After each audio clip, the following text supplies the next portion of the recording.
Hello बच्चों, आप देख रहे हैं JMS coaching institute YouTube channel. आज हम करने वाले हैं कक्षा 10वीं एनसीईआरटी मैथ्स का सॉल्यूशन, उसका चैप्टर नंबर 2 बहुपद, उसके सेकंड एक्सरसाइज करेंगे। उसके एक सेकंड एक्सरसाइज जो है उससे पहले जो भी एग्जांपल है वो करेंगे। उसके पहले हम फर्स्ट एक्सरसाइज को कंप्लीट करवा चुके हैं, आप देख सकते हैं वीडियो में डला हुआ है। और अगर वीडियो अच्छी लगती है तो लाइक शेयर सब्सक्राइब जरूर करें, क्योंकि यहाँ पर हम आपको जो भी एनसीईआरटी सॉल्यूशन है उसका हर एक डिटेल, हर एक क्वेश्चन एग्जांपल सहित करवा रहे हैं, फुल डिटेल करवा रहे हैं। तो इसके अलावा आपको और कहीं से पढ़ने की ज़रूरत नहीं पड़ेगी। ठीक है, देखिए आप, है ना, आपका अध्याय 2 बहुपद है, उसका आपका एग्जाम्पल नंबर 2, पहला एग्जाम्पल करवा दिया, एक एक्सरसाइज हो चुकी है। ठीक है, तो एग्जाम्पल नंबर 2, उदाहरण 2 है आपका द्विघात बहुपद x² + 7x + 10। ठीक है, ये आपको दिया है कि शून्य ज्ञात करना है, मतलब x के मान निकालने हैं। जो चर राशि क्या है इसमें x है, x के जो कितने मान होंगे, क्योंकि दो आपका द्विघात बहुपद है, मतलब 2 मान हो सकते हैं x के। ठीक है, तो उसके शून्य ज्ञात करने मतलब x के मान निकालने हैं। और आगे बताए, और शून्यांकों तथा गुणांकों के बीच संबंध स्थापित करना है, जांच करके आपको बतानी है। ठीक है ना। तो सबसे पहले तो हम सवाल को लिखेंगे, है ना। पहला आपका ये आपका है, चूंकि, है ना, क्या लिखा है, x² + 7x + 10। ठीक है, अब इसके हमें क्या करना है, गुणनखंड करने हैं। ठीक है, फैक्टर करने हैं। तो फैक्टर किस तरह से करने हैं वो समझना, थोड़ा सा अच्छे समझोगे क्लियर हो जाएगा। देखो इसका गुणांक क्या है, गुणांक मतलब x² गुणांक क्या है, x² के साथ जो भी अंक होगा वो x² गुणांक होगा। x के साथ कोई सा अंक नहीं है, मतलब 1 इसका गुणांक है। ठीक है, यहाँ 1 है और यहाँ क्या आपका 10 है। इस 1 का मल्टीप्लाई करना है इस 10 में, ये भी प्लस का है, ये भी प्लस का, प्लस और प्लस का गुणा करते हैं तो क्या आता है, प्लस। कितना आता है, प्लस। 1 का 10 में गुणा किया कितना आएगा आपका, 10। ठीक है ना, गुणनखंड करना सिखा रहे हैं अभी आपको। आगे यहाँ क्या लिखा है, प्लस का 7, क्या लिखा है, प्लस का 7, तो यह लिखेंगे प्लस का 7। ठीक है ना, मतलब आपको 10 के ऐसे गुणनखंड करने हैं कि गुणा करने पर तो प्लस का 10 आ जाए और जोड़ने या घटाने पर प्लस का 7 आ जाए। ठीक है, कैसे, देखो 1 का मल्टीप्लाई करना है इसमें, 1 × 10 कितना होता है, 10, तो गुणा करने पर 10 आना चाहिए और जोड़ने या घटाने पर कितना आना चाहिए, प्लस का 7। x का कोफिशिएंट क्या है, 7 है, तो प्लस का 7 है, तो प्लस का 7। ठीक है, तो 10 के गुणनखंड हमें पता है क्या होते हैं, देखो 10 के होते हैं 2 × 5 या 5 × 2, आपका होता है 10, एक तो, और एक होता है आपका, ठीक है, देखो सॉरी, एक तो होता है 10 × 1, है ना, और एक आपका होता है दूसरा 5 × 2। बस 10 का गुणा 1 में करने पर 10 आता है, या तो 5 का गुणा 2 में करने पर 10 आता है। इसके अलावा कोई से का 2 संख्या गुणा करेंगे तो कितना नहीं आएगा आपका, 10 नहीं आएगा। ठीक है, पूर्णांक में, है ना। तो अब हमें गुणा करने पर तो 10 होना चाहिए, तो ये भी गुणनखंड हो सकता है और ये भी हो सकता है, लेकिन जोड़ने पर कितना आना चाहिए, प्लस का 7। तो देखो 10 और 1 क्या होता है, 11, लेकिन हमें क्या लाना है, जोड़ने पर 7 लाना है, तो 5 और 2 कितना होता है, 7। इसका अर्थ है इसका ये गुणनखंड नहीं होगा। ठीक है, कौन सा रहेगा, 5 और 2। अब बात करते हैं चिन्ह की, तो गुणा करने पर भी प्लस, जोड़ने पर भी प्लस, इसका अर्थ है दोनों जो गुणनखंड रहेंगे वो किस करेंगे, प्लस करेंगे। तो प्लस का 5 और प्लस का 2, 5 + 2, चेक कर लो आप, 5 दूना तो कितना होता है 10, गुणा करने पर 10 आ रहा है, और 5 और 2 जोड़ा तो कितना आ गया, प्लस का 7 आ गया। इस तरह से इसके गुणनखंड कर सकते हैं अपन। ठीक है, ये आपका रफ कार्य आप साइड में कर सकते हैं। अब देखो आप कैसे लिखना है, तो पहला फंक्शन ऐसे लिखते हैं, कितना, एक x² मतलब x², और प्लस लास्ट वाला फंक्शन ये वाला प्लस का 10 है, तो प्लस का 10 ऐसे लिखते हैं। उस ये हटाते हैं, इसकी जगह पे इसके जो भी गुणनखंड आए वो लिखते हैं।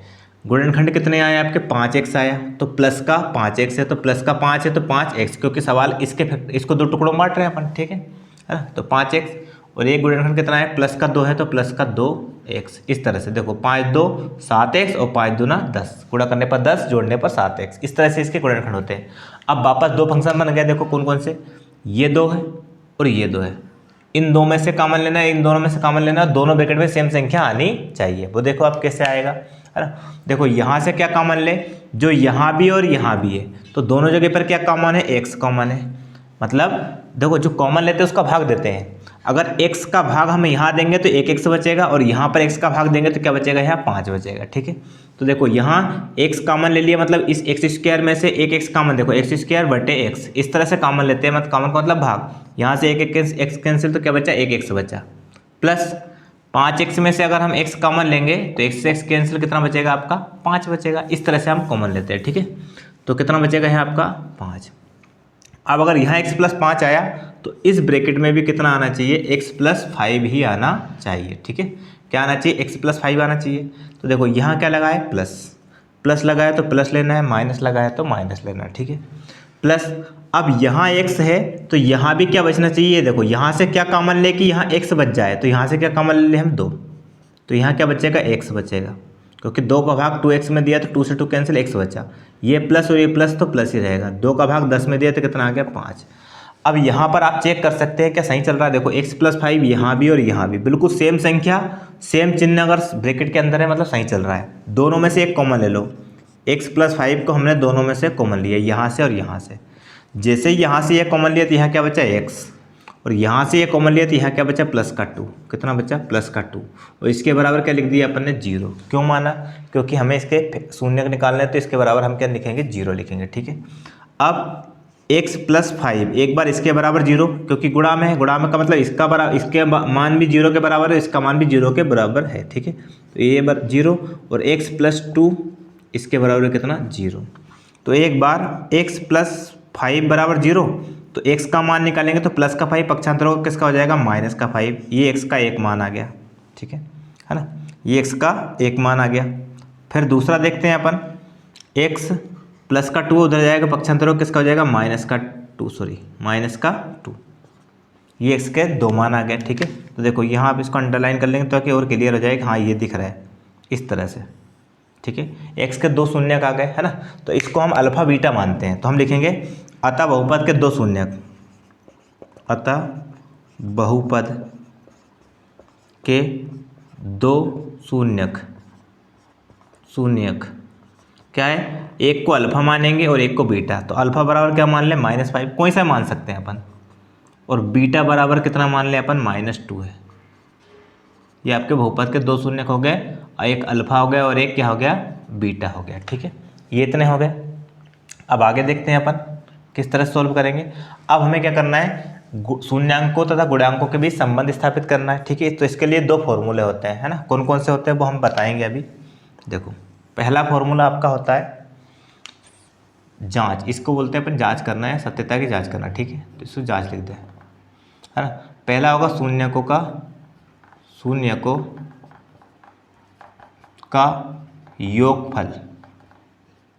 योगफल, ठीक है। और इसका फॉर्मूला क्या होता है आपका, इसका फॉर्मूला होता है बराबर अल्फा प्लस बीटा बराबर माइनस x का गुणांक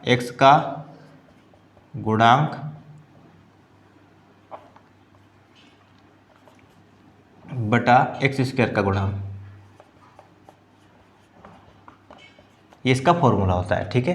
क्या होता है, अल्फा प्लस बीटा बराबर x का गुणांक माइनस x का गुणांक बटा x² गुणांक। अब चेक करते हैं अपन, देखो अब अल्फा की वैल्यू कितनी है अपने पास, -5, तो -5 प्लस, ये देखो ये प्लस है और बीटा की वैल्यू कितनी है, माइनस की। तो ये माइनस और प्लस का जब गुणा होगा तो क्या जाएगा यहाँ माइनस, बीटा की वैल्यू कितनी हो जाएगी, -2, और बटे में कुछ नहीं है तो क्या ले लिए 1, बराबर -x का गुणांक बटे x² गुणांक, ये चलेगा आपका। अब देखो दोनों माइनस के जुड़ेंगे, चिन्ह आएगा माइनस का, 5 और 2 कितना हो गया, -7 बटे 1 बराबर -x का गुणांक बटे x² गुणांक, ये चलता रहेगा आपका। अब चेक करें आप, देखो यहाँ भी माइनस और यहाँ भी माइनस, ठीक है। तो ये माइनस माइनस क्या हो जाएगा आपका, प्लस हो गया। मतलब x का गुणांक कितना होना चाहिए, 7 होना चाहिए, प्लस का 7, क्यों, क्योंकि ये माइनस और ये माइनस क्या हो जाएगा आपका, प्लस हो जाएगा, ठीक है। अब देखो x का गुणांक मतलब x के साथ जो आपका अंक है वो कौन सा है आपका, 7, प्लस का 7। ये देखो ये माइनस और ये माइनस क्या हो जाएगा आपका, प्लस हो जाएगा। तो x का गुणांक कितना आ जाएगा, 7, बिल्कुल 7 है। फिर x² गुणांक कितना है, 1 है। देखो x² गुणांक कितना है, 1 है, मतलब अपना सही चल रहा है, ठीक है। अब क्या निकालेंगे, गुणनफल, योगफल निकालिए आप, गुणनफल निकालेंगे, है ना। क्या, शून्यकों का गुणनफल, है ना। इसका फॉर्मूला होता है अल्फा इंटू बीटा बराबर अचर राशि बटे x² गुणांक का गुणांक, ये आपका फॉर्मूला होता है, ठीक है। अब देखो इसमें वैल्यू रखते हैं, अल्फा का मान कितना है, -5, ये रखा है, इंटू बीटा का मान कितना है, -2, और बटे में कितना, 1 बराबर, ये आपका चलता रहेगा अचर राशि बटे x² का गुणांक। चेक करो आप, 5 दूना, देखो 5 दूना 10, प्लस का 10 हो गया, माइनस प्लस और बटे 1 बराबर अचर राशि बटे एक्स स्क्वायर का गुणांक। देख लेते हैं क्या दिखाई दे रहा है। हाँ सॉरी, थोड़ा सा ऊपर लिख देते हैं, इधर लिख देते हैं, ठीक है, क्लियर नहीं हो रहा है ना। देखो यहाँ तो माइनस कितना हो जाएगा आपका 5 दूना 10 प्लस का हो जाएगा, और बटे कितना हो जाएगा 1 बराबर यहाँ आपका आएगा अचर राशि, अचर राशि बटे यहाँ आएगा एक्स स्क्वायर गुणांक। अब देखो आप चेक करें क्या अचर राशि आपकी 10 ही है। अचर देखो अचर राशि कितनी, जिसके साथ एक्स ना हो 10 है, ठीक है, और एक्स स्क्वायर गुणन कितना 1 है, तो यहाँ भी आपका कितना 1 है। इस तरह से हम सत्यता की जांच करते हैं। नेक्स्ट क्वेश्चन देखते हैं। देखिए अगला एग्जाम्पल है आपका थर्ड एग्जाम्पल, द्विघात बहुपद। अब बहुपद आपको बदल गया एक्स स्क्वायर माइनस 3 बदल गया, ठीक है, इस तरह से लिखा है। इसके शून्य ज्ञात करना है और शून्यांकों गुणांकों के बीच क्या निकालना है, संबंध स्थापित करना है, ठीक है। सेम क्वेश्चन है आपका, है ना। तो देखें आप, ये आपका एक्स स्क्वायर माइनस 3। अब देखो यहाँ आपका पिछला क्वेश्चन क्या था, ये देखो इस तरह से लिखा है एक्स स्क्वायर माइनस 3, ठीक है। पिछले क्वेश्चन में एक्स स्क्वायर था, फिर एक्स वाला गुणांक भी था, एक्स वाला भी था, और अंक था अचर राशि थी। लेकिन इसमें एक्स स्क्वायर है और अचर राशि है और एक्स का गुणांक नहीं है। एक्स का गुणांक नहीं है तो हम क्या करेंगे, इसको इस तरह सॉल्व करेंगे। देखो ये आपका एक्स स्क्वायर है, ठीक है, एक्स स्क्वायर, और यहाँ क्या ये तीन क्या परफेक्ट स्क्वायर संख्या है, पूर्ण वर्ग संख्या नहीं है। अगर कोई सी पूर्ण वर्ग संख्या नहीं होगी तो हम इसको क्या लिखेंगे, देखो इसको लिखेंगे हम रूट में, कितना लिखेंगे, रूट में 3, और इसका क्या लगा देंगे, होल स्क्वायर। क्या लगा देंगे, रूट में 3 का होल स्क्वायर। क्यों लगाया, क्योंकि हमें ए स्क्वायर माइनस बी स्क्वायर का फॉर्मूला बनाना है। इसलिए अगर ये 3 की जगह पे 4 होता तो 2 का स्क्वायर लगा देते, रूट लगाने की जरूरत नहीं थी। अगर 9 होता तो 3 का स्क्वायर लगा देते, रूट लगाने की जरूरत नहीं थी। 16 होता तो 4 का स्क्वायर लगा देते, रूट लगाने की जरूरत नहीं होती। कब, जब परफेक्ट स्क्वायर होता तो। जैसे आपका ये 3 की जगह क्या होता, 16 होता, तो 16 को हम लिख सकते थे 4 का स्क्वायर बिना रूट लगाए, है ना। 4 का स्क्वायर 16 होता है, ठीक है। लेकिन ये जो 3 है वो किसी का भी स्क्वायर नहीं होता है, ठीक है, परफेक्ट स्क्वायर नहीं है 3 संख्या। इसलिए हम क्या करेंगे, इसका स्क्वायर लगाने के लिए इसको रूट लगाएंगे, रूट का स्क्वायर लगाएंगे, क्योंकि इसका से रूट कैंसिल, ये लिखा है आपका 3 है और ये भी आपका कितना लिखा है, 3 लिखा है। अब यहाँ एक फॉर्मूला बन रहा है, देखो आप, कौन सा, ए स्क्वायर माइनस बी का स्क्वायर। इसका फॉर्मूला होता है एक बार प्लस में और एक बार माइनस में, ए प्लस बी और ए माइनस बी, ठीक है। तो ये वाला फॉर्मूला हम लगाते हैं। देखें आप, देखो यहाँ ए की वैल्यू कितनी है, एक्स, और बी की वैल्यू कितनी है, रूट 3। तो एक बार तो प्लस में लिखना है, तो x plus root 3, sorry x plus root 3, और एक बार माइनस में लिखना है तो एक्स माइनस रूट 3, और इसके बराबर क्या लगा देते हैं, 0। 0 लगा लिया, ठीक है। तो एक बार एक्स प्लस रूट 3, एक बार इसके बराबर 0 रखेंगे हम, और एक बार इसके बराबर 0 रखेंगे, एक्स माइनस रूट 3 बराबर 0। तो एक्स बराबर प्लस का रूट 3 पक्षांतर करेंगे, किसका हो जाएगा, माइनस का रूट 3 हो जाएगा, और माइनस का है तो किसका हो जाएगा, प्लस का, ठीक है। पक्षांतर करने पर माइनस प्लस, प्लस और माइनस, ये प्लस है तो माइनस हो जाएगा, ये माइनस है तो प्लस। इसके गुणांक कुछ भी नहीं था तो बट्टे में कुछ ले आने की जरूरत नहीं है, ठीक है। तो एक्स का एक मान तो ये आ गया और एक्स का दूसरा मान ये आ गया। इस तरह से आपके कितने मान हो गए, 2 मान हो गए, ठीक है। ये क्या कहलाएंगे, आपके शून्य कहलाएंगे, है ना। तो हम लिखेंगे अतः बहुपद के 2 शून्यक, 2 शून्यक क्या है, अल्फा बराबर एक तो माइनस रूट 3 है और बीटा बराबर क्या है, रूट 3 है। ये हमारे 2 शून्यक हो गए, है ना, एक माइनस रूट 3 और एक रूट 3, ठीक है। अब हम जांच करते हैं। सत्यता की जांच करने के लिए हमें देखो यहाँ एक फॉर्मूला वो लिखा रखा है कि शून्यांकों का योगफल बराबर होता है अल्फा प्लस बीटा बराबर माइनस एक्स का गुणांक बटे एक्स स्क्वायर का गुणांक, ठीक है। तो इसमें हम वैल्यू रखते हैं, तो देखो किस तरह से, अल्फा का मान कितना है आपका, माइनस रूट 3, प्लस बीटा का मान कितना है आपका, प्लस रूट 3, और कुछ भी बटे नहीं है तो क्या ले लिए, 1 बराबर माइनस एक्स का गुणांक बटे एक्स स्क्वायर गुणांक, ये चलता रहेगा। माइनस का रूट 3 प्लस का रूट 3 कट जाएगा तो कितना हो जाएगा आपका, 0 घट जाएगा, तो बटे में कितना बचा, 1 बराबर माइनस एक्स का गुणांक बटे एक्स स्क्वायर का गुणांक, ये आ गया। अब देखो क्या एक्स का गुणांक 0 है, एक्स का गुणांक मतलब एक्स नहीं है, देखो आप यहाँ एक्स स्क्वायर है और अंक है, अचर राशि है, लेकिन एक्स नहीं है, मतलब एक्स नहीं है, मतलब एक्स का गुणांक कितना होगा, 0 होगा, तभी जाके एक्स नहीं है, ठीक है। तो सही है आपका। एक्स स्क्वायर का गुणांक कितना है, 1 है। देखो एक्स स्क्वायर के साथ कोई सा अंक नहीं है, मतलब 1 इसका गुणांक होगा, कन्फर्म है। यहाँ अगर कोई सा अंक नहीं है मतलब 1 इसके साथ है, ठीक है। तो इसका गुणांक कितना हो जाएगा आपका, जो एक्स स्क्वायर है उसका गुणांक कितना हो जाएगा 1, तो सत्य है, ठीक है। इतना आ गया। अब गुणनफल निकालना है, तो अल्फ़ा का मान कितना है -√3 इंटू बीटा का मान कितना है +√3 और बट्टे में कितना 1 बराबर ये अचर राशि और बट्टे एक्स स्क्वायर का गुणांक ये चलता रहेगा। अब देखो आप -√3 का +√3 में गुणा करेंगे, ठीक है, तो कितना आ जाएगा आपका माइनस प्लस तो माइनस हो जाएगा 3 आ जाएगा, क्योंकि रूट वाली संख्या समान संख्या अगर गुणा होती है तो √3 का √3 गुणा करते हैं तो रूट से रूट कैंसिल हो जाएगा, मतलब क्या जोड़े बनेंगे रूट के अंदर और एक आपका पेयर में से एक बाहर निकल आएगा, तो 3 बाहर निकलेगा बट्टे 1 बराबर यहाँ क्या लिखा है आपका अचर राशि बट्टे क्या लिखा है एक्स स्क्वायर का गुणांक, ठीक है ना। इतना आ गया आपका। अब देखें आप अगर अचर राशि और एक्स स्क्वायर का गुणांक है ना, तो अचर राशि क्या -3 है, देखो आप यहाँ -3 है और एक्स स्क्वायर गुणांक कितना है 1 है, तो बिल्कुल 1 है। इस तरह से हमारा ये सॉल्यूशन होता है, ठीक है ना। अगला क्वेश्चन देखते हैं, नेक्स्ट क्वेश्चन देखिए। नेक्स्ट क्वेश्चन है आपका एग्जाम्पल नंबर 4। एक द्विघात बहुपद ज्ञात करना है, बहुपद ज्ञात करना है और जिसके शून्य का आपको दिए हुए हैं, शून्य को नहीं दिए, शून्य को का योगफल दिया हुआ है -3 और गुणनफल दिया हुआ है 2, ठीक है ना। ये दोनों चीज़ें दी हुई है और अपने को क्या निकालना है, बहुपद निकालना है। तो देखो हमें दिया क्या है, सबसे पहले वो लिखते हैं, वो सरल सा क्वेश्चन है। दिया है गिवन, दिया है शून्यांकों का योगफल, क्या दिया है शून्यकों का योगफल, योगफल मतलब अल्फ़ा प्लस बीटा दिया है, कितना दिया है आपको -3, ठीक है, और शून्यकों का गुणनफल दिया है, और गुणनफल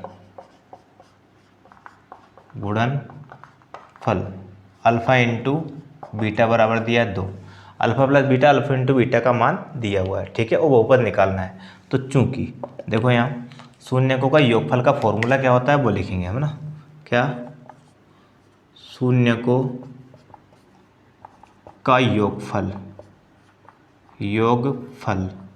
बराबर फॉर्मूला होता है आपका, योगफल का फॉर्मूला होता है अल्फ़ा प्लस बीटा बराबर -b/a।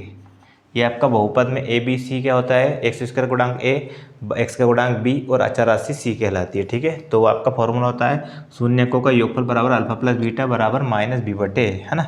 अब देखो ये होता है, तो इसके हिसाब से देखो आप अल्फ़ा प्लस बीटा का मान कितना दिया है -3, शून्यकों का योगफल ये दिया है, इसका बटे कुछ नहीं तो 1 ले लिया बराबर -b/a। अब थोड़ा स्पेस छोड़ना है, इसमें देखना है। अब देखो आप क्या निकालने हैं अपन, ये तो योगफल दे दिया, अब क्या दिया गुणनफल, तो यहाँ लिखेंगे अपन शून्यकों का गुणनफल, शून्यकों का गुणनफल है ना। ये आपको कितना दिया अल्फ़ा इंटू बीटा बराबर कितना दिया c/a, ठीक है, ये दिया आपको। अब अल्फ़ा इंटू बीटा का मान कितना दिया 2, क्या दिया 2, उसका बट्टे क्या ले ले 1 बराबर c/a, ठीक है। अब यहाँ इतना होने के बाद देखो योगफल लिखना है और गुणनफल लिखना है, और इतना होने के बाद आपको जो आपका a का गुणांक है, देखो a का जो मान है, देखो a का मान कितना आ रहा है, यहाँ भी 1 है और a का मान यहाँ भी कितना है 1 है। a के मान की तुलना करनी है, अगर a का मान दोनों में बराबर है तो a b c के मान लिखने हैं, अगर a का मान बराबर नहीं है, ठीक है, तो हमें a का मान बराबर करना है। तो देखो यहाँ भी a का मान कितना है 1 है और यहाँ भी a का मान कितना है 1 है, तो हम लिखेंगे चूँकि a बराबर कितना है 1, ठीक है। b का मान देखो आप, देखो b का मान निकाल रहे हैं, -b का नहीं निकाल रहे, b का मान निकालेंगे तो ये माइनस और ये माइनस क्या हो जाएगा आपका प्लस हो जाएगा, क्योंकि ये माइनस से गुणा इसमें होगा तो क्या हो जाएगा प्लस। तो b का मान कितना दिख रहा है यहाँ आपको 3, क्यों, क्योंकि ये माइनस माइनस तो क्या हो गया प्लस, तो b का मान कितना दिख रहा है यहाँ 3, तो b का मान कितना है 3। और c का मान कितना, देखो c का मान यहाँ आपका c का मान कितना आ रहा है आपका प्लस का 2। इस तरह से a b c के मान है। अब हमसे पूछा था बहुपद, है ना, क्या पूछा है हमसे, बहुपद पूछा है ना। तो अतः बहुपद क्या हो जाएगा आपका, बहुपद हो जाएगा ax² plus bx plus c, ये आपका बहुपद कहलाएगा, है ना। क्या होता है, ये द्विघात बहुपद कहलाता है, मानक रूप होता है द्विघात बहुपद का, मानक रूप होता है x² plus bx plus c, x² plus bx plus c, ये आपका द्विघात बहुपद का मानक रूप होता है। अब इसमें a b c के मान रख देंगे तो हमें बहुपद प्राप्त हो जाएगा। देखो a का मान कितना है 1, ये तो 1 रखने की जरूरत नहीं, राइट के लिखेंगे x², क्योंकि 1 x² का मतलब होता है वो x², प्लस बी का मान कितना है 3, तो यहाँ लिखेंगे तो 3x, और प्लस सी का मान कितना है 2, तो ये आपको प्लस का 2, तो ये आपका बहुपद हो गया। ठीक है, यही हमसे पूछा था। फिर से देखें आप, देखो आपको शून्यकों का योगफल और गुणनफल दिया हुआ है ना, और हमें बहुपद निकालना है। तो शून्यकों का योगफल का फॉर्मूला होता है अल्फा प्लस बीटा बराबर माइनस बी बटे -3/1 बराबर -b/a, ये आपका फॉर्मूला लिखा अपन ने। ठीक है, उसके बाद है ना गुणनफल लिखा अल्फा इंटू बीटा बराबर सी अल्फा इंटू बीटा का मान कितना दिया 2, और इसका बटे का ले लिया अपन ने 1 बराबर c/a। अब यहाँ भी a का मान बन है और यहाँ भी a का मान बन है। अगर a का मान समान है तो डायरेक्ट तुलना कर देनी, और नहीं है तो a का मान बराबर बनाना पड़ेगा। ठीक है, तो a का मान आपका 1 है, b का मान देखो यहाँ b का निकाल रहे हैं, माइनस b का नहीं निकाल रहे, b का मान निकाले तो माइनस का माइनस में गुणा हो जाएगा, कितना है प्लस का 3, और c का मान कितना है ये आपका 2, तो a b c का मान आ गया है ना। तो बहुपद आपका होता है x² plus bx plus c, ये आपका बहुपद होता है। इसमें a का मान रखा 1, तो 1 लिखने की जरूरत नहीं, 1x² मतलब x² प्लस b का मान रखा 3x प्लस आपका 2, इस तरह से आपका हो गया है ना। जो आपका नेक्स्ट एग्जाम्पल है एग्जाम्पल नंबर 5 है ना, जो परीक्षा की दृष्टि से महत्वपूर्ण नहीं है, मतलब वो आपका एग्जाम पॉइंट ऑफ व्यू से नहीं है, तो इसलिए उसको नहीं कर रहे हैं है ना। अगले आपके वीडियो में हम जो नेक्स्ट एक्सरसाइज है आपकी 2.2 उसको सॉल्व करेंगे। अगर वीडियो अच्छी लगे तो लाइक शेयर सब्सक्राइब जरूर करें। धन्यवाद।